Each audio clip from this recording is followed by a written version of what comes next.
So this morning on KFYO.com, I was not actually expecting to be the one that was talking about this during the morning show today, but that's the way it kind of goes. Latest article that I've written up online. Texas A&M connected individuals continue the fight against any expansion of the Texas Tech University system. Yeah, it's a heavy one for the first day of classes. But, I mean, it's an all-out assault now from Texas A&M against Texas Tech. And, I mean, this is all for academia and politically. This has nothing to do with sports at all. So if you go to the link at KFYO.com, in the story, I linked to a Dallas Morning News opinion column that was posted on Saturday. And quite simply, it says Texas does not need another dental school. And in typical fashion, they don't mention Texas Tech by name, but of course they mention the fact that the proposed dental school would be in El Paso. And they mention the 3 existing dental schools in the state and so on and so forth. And then, of course, they do mention the Texas A&M Dental School in Dallas by name. Now, by the way, if you did not know this bit of history, and I don't know if you even knew this, Dave, so what is the College of Dentistry based in Dallas for Texas A&M at one point was actually controlled by Baylor. It was Baylor's dental school up until 1996. And then something happened with funding and accreditation and so on and so forth, and all of a sudden, it transferred to Texas A&M in 96 under the auspices of their Health Sciences Center, and then it was officially renamed 10 years later in 06, the Texas A&M College of Dentistry. So that's based in Dallas, and so here's A&M.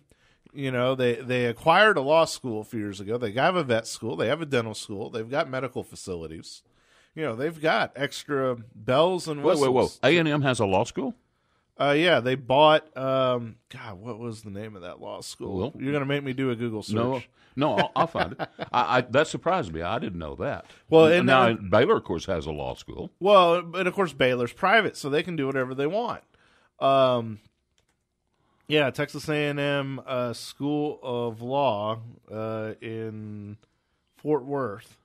And I'm trying to remember who that campus was previously. But remember, back in the day, Texas was supposed to get the law school. A&M was supposed to get the vet school among the division between the 2 major universities in Texas. And, of course, that got broken through a long time ago with Texas Tech getting a law school, Texas Tech having med school, and so on and so forth. And at this point, I mean, it should just be free-for-all. You know, let the best universities have the best programs and let the marketplace decide. It was the Texas Wesleyan University School of Law.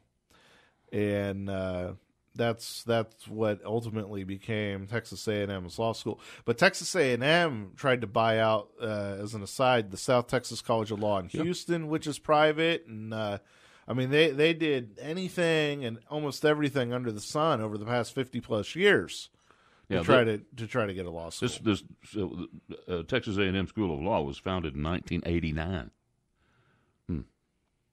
Interesting. Right. So I mean, there's A&M, right? So you have these 2 female dentists write this opinion column in the Dallas Morning News. And at the very end of it, it says Jackie Stanfield and Deborah Senznick, Seznik, I guess, like I said, Seznik. They're co-founders of an organization called Concerned Dentists of Texas. And I essentially do a little bit of connect the dots here on my column at KFYO.com. But point of the matter is that both of these women, according to the Texas Dental Board website. I just blanked on the formal name of that. Texas State Board of Dental Examiners on their website. They both graduated from Baylor's dental school. Well, of course, as I just mentioned a few minutes ago, Baylor's dental school is now Texas A&M's dental school. So that's where their alumni interest lies. And one of these two women still has an active dental license. The other one actually expired earlier this year. So they're not even a practicing dentist anymore. And the Dallas Morning News column, the column in the DMN, as you would expect, mentions Texas A&M's facility in Dallas and how they're going to add more students there and how there's no need for a fourth dental school at all, much less a dental school anywhere near West Texas. Well, they make the case that you need one dentist per 3,000 population, and Texas, they claim, is far over dentist. We have far more dentists than we need. Well, of course, part of the reasoning for having a dental school in El Paso is to draw from New Mexico, to draw from Mexico proper, and maybe even some potential dental students in Colorado or Arizona as well. I mean, it's you got to think a little bit outside the box as far as attracting potential students to some of these specialty programs. I mean, that's one of the things with the proposed vet school is that it's not just for Texas or West Texas large animal vets, but potentially drawing from Oklahoma, Kansas, and Colorado, and New Mexico as well. Mm-hmm. I mean, just because of the proximity of Amarillo is to some of those other states compared to Texas A&M all the way in College Station. So this group, these two women who co-founded the group, Concerned Dentists of Texas, to wrap up the gist of the column that I wrote this morning for KFYO.com, Concerned Dentists of Texas is not registered as a political action committee in Texas. And they have donation links on their website. Well, which, so far, all they did was write a column, but I would imagine the line between them politically advocating on an issue is pretty close to it. If I had to guess, if this organization based out of Flower Mound is going to keep speaking out, especially against Texas Tech's efforts for the dental school in El Paso. But I put this at the end of my column, and I'll put these questions to you, Dave, and you can answer them as we go here or after the break. But I say some questions to ponder. Will Texas Tech respond in kind to Texas A&M's offensive against TTU system expansion? How will Texas Tech respond? Will state legislators with ties to Texas Tech speak out against Texas A&M? And finally, does Texas Tech administration and system regents understand the fight ahead of them in the upcoming 86th legislature for the dental school and veterinary school? I mean, I think all those are valid questions after seeing this column in the DMN, and for the second time in 3 months, Dallas Morning News publishing an opinion column, granted not written by their own staffers, but still publishing an opinion column speaking out directly against Texas Tech expansion. I suppose that they're wanting to keep the money at Texas A&M, but they've got the Puff Fund, which has got $1 bazillion in it. Tech doesn't get to draw on any of that money, so it makes you wonder: is it money, or are they jealous of the success that Texas Tech has had? Texas Tech's law school is the best law school in the state of Texas. Right. And I think with A&M, they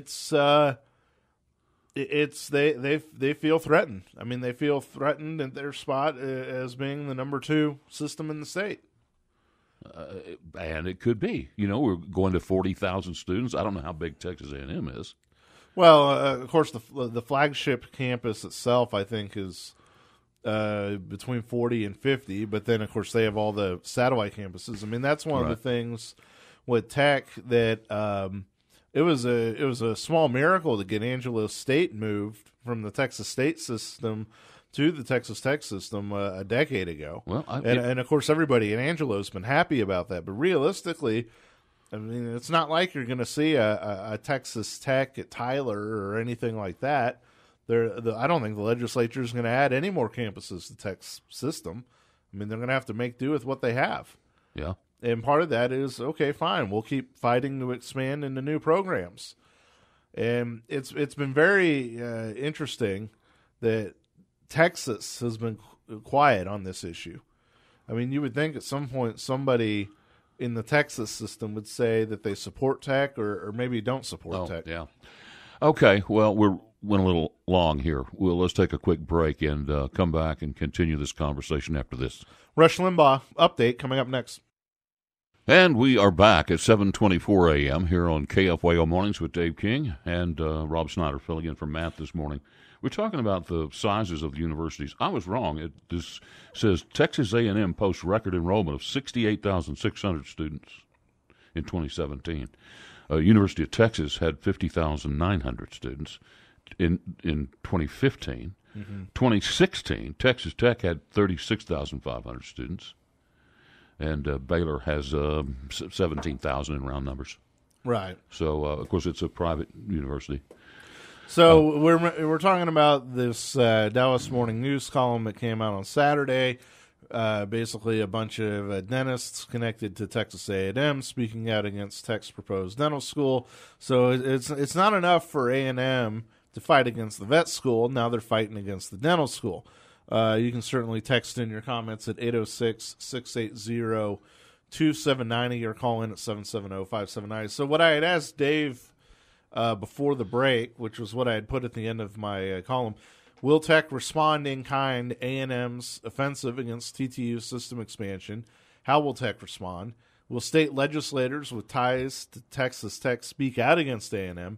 And finally, does Tech administration and system regents understand the fight ahead of them in the upcoming 86th legislature? So now that you had a break to think about those, what do you think there? Well, I don't know because I don't know how to read this thing. It's like I say, I don't know why unless A&M is just jealous of the success that Texas Tech has had, and now coming up on adding 40,000 students, and the way they've expanded their campus. And the football stadium, the basketball arena, I mean, and on. Texas Tech has really grown and has turned into just a spectacular campus with the Rawls golf course, and I mean, it just goes on and on and on. Right. And the new mega sports covered arena out there at I don't know what they call that thing. It's a practice field. That's just incredible. Right, the indoor practice facility. And it just goes on. Anyway, the only thing I can figure is that A&M is just is very jealous of Texas Tech. And, of course, they want to remain the premier university in Texas, I guess, which is surprising to me because I would have thought UT would have had a lot to say about that. I would have never imagined A&M having more students than UT. Well, I mean, just number of students doesn't tell you whether or not you're a great system or not. I mean, remember, A&M has a whole lot more land on their flagship campus than UT does. That's true. They're landlocked. UT is landlocked. Yeah, I mean they're talking about tearing down buildings just to build a replacement arena for the Irwin Center. I mean, they're realistically they can't even beg the legislature to buy them more land just because it's so expensive in Austin. But, I mean, if UT could somehow add another 20, 30 acres in Austin, they could do a hell of a lot with that. Yeah, there's no doubt about that. So, anyway, I just don't know how to read it, but it looks like... I think it's more they're threatened than jealous, really. I mean, with what A&M's doing, I mean, with it being a full-court press against Texas Tech, I mean, they're definitely wanting... to get public opinion in their on their side, and then of course the machinations behind the scenes with Sharp and elected officials, and I mean look how they pushed around the Board of Regents.